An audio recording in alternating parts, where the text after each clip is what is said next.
Hey everyone, Cruising with JT here, and today I'm going to share with you why I believe you should skip Endicott Arm and Dawes Glacier on your first Alaska cruise and go on an itinerary that visits Glacier Bay National Park instead. Here we go.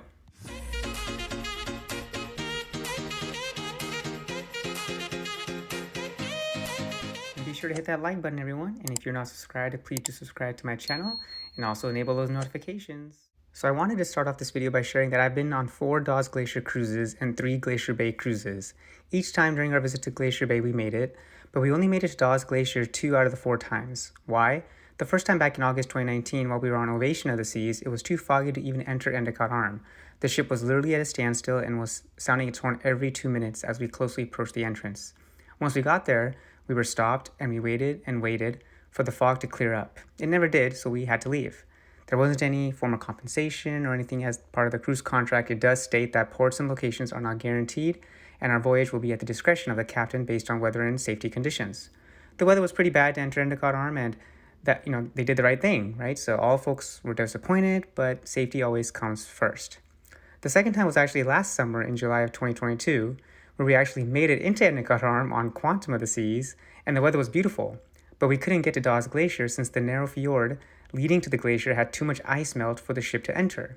So there was no way a ship of this size could navigate through all that ice, and only folks who had booked the special boat excursion from the ship got to see it. For reference, the special boat excursion costs $200 per person and lasts around 6 hours, and then the same boat takes you directly back to Juneau where you would rejoin the ship. This excursion gets you really close to the Dawes Glacier because even if the megaship makes it to see Dawes Glacier, you don't really get super close to it. You're pretty far away since there's so much ice directly in front of the glacier itself. So it's hard to see it up close and you have to zoom in with your camera and enjoy it that way.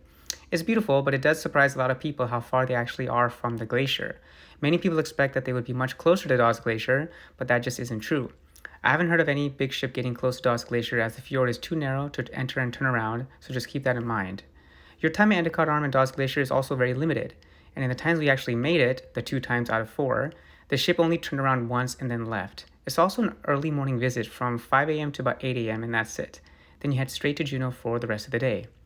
Endicott Arm and Dawes Glacier would make for a great second Alaska cruise option, but if your heart is set on seeing glaciers up close and you only plan on going to Alaska once, you want to avoid this itinerary and do Glacier Bay instead.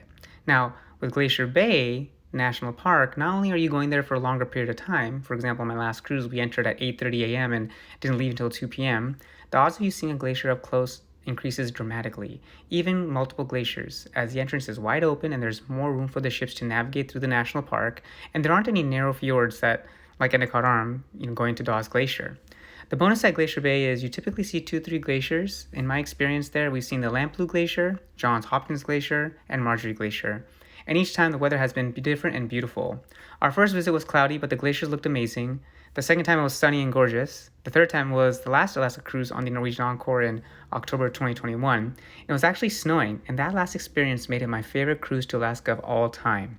From seeing the snow falling to the snow-covered mountains, which looked like someone sprinkled powdered sugar on them, to the ice frozen in the water, it was truly a once-in-a-lifetime experience and something I will never forget. I have raw footage of this Glacier Bay experience on the Norwegian Encore on my channel if you wanted to check it out. I will link it in the description, along with raw footage from the 2 times I made it to Dawes Glacier so you can see for yourself the full experience. Glacier Bay offers you an increased likelihood of seeing what you really want to see when you go to Alaska, and that is probably glaciers, up close. If you get lucky, you may even see some glaciers calving. I've seen this happen every time I've gone there. While it's sad to see, it is a sign of climate change, and these glaciers will be melted away by 2050 per the National Park's ranger information. Take advantage of the opportunity to see these natural beauties with your own eyes and the scenery that Alaska has to offer, as the glaciers won't be there forever.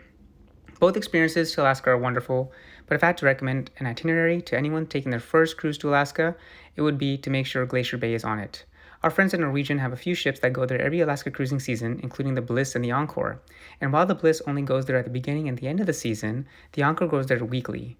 Princess Cruises also goes to Glacier Bay on their Royal Princess cruise ship. Unfortunately, my favorite cruise line, Royal Caribbean, does not have any itinerary that goes to Glacier Bay and won't until 2029 due to not signing an agreement with the National Park Service. Once they do go to Glacier Bay, I can guarantee you I will be booking that cruise. I've been to Alaska 7 times, like you guys probably already know, and I'm going for the 8th time later this month. And by 2029, I'll probably have gone there well over 15 times just because I love Alaska and I live in Seattle, so it's very easy for me to drive down to port and hop on the ship.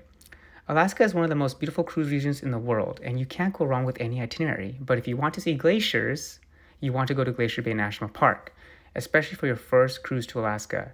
My first cruise to Alaska was to Glacier Bay, and I'm so happy I chose to do that because I didn't make it to Endicott Arm and Dawes Glacier until my second time. I will be totally okay with Endicott Arm and Dawes Glacier for my second cruise to Alaska. I hope this information helps you in your Alaska cruise planning, and as always, if you have any questions or thoughts, please feel free to leave them below in the comments, and be sure to subscribe and hit that like button as well if you want more cruising in Alaska content and tips. If you want to book an Alaska cruise, while I'm not a travel agent, I do work with a travel agency and send all my family and friends and community members their way who will take great care of you, just like they've taken great care of me. Please email me at cruisingwithjt@gmail.com to share what you're looking for, and I'll get you connected to my trusted travel advisor. Overall, Alaska is a must-visit on the bucket list for many people. If you can go there only once, make sure it's to Glacier Bay. If you can go more than once, then do Endicott Arm and Dawes Glacier the second time around. Until next time, guys, this is Cruising with JT. Like I said, be sure to hit that like button and subscribe if you haven't already. Have a great day, and see you again real soon for more cruising information and tips. Take care. And a special shout out to my Patreon and YouTube members. Thank you so much for your additional support. This video is sponsored by MEI Travel. Feel free to reach out to me at cruisingwithjt@gmail.com or checking out the contact information in the description below and reaching out to them directly. We look forward to serving you and working with you to ensure we create an experience of a lifetime.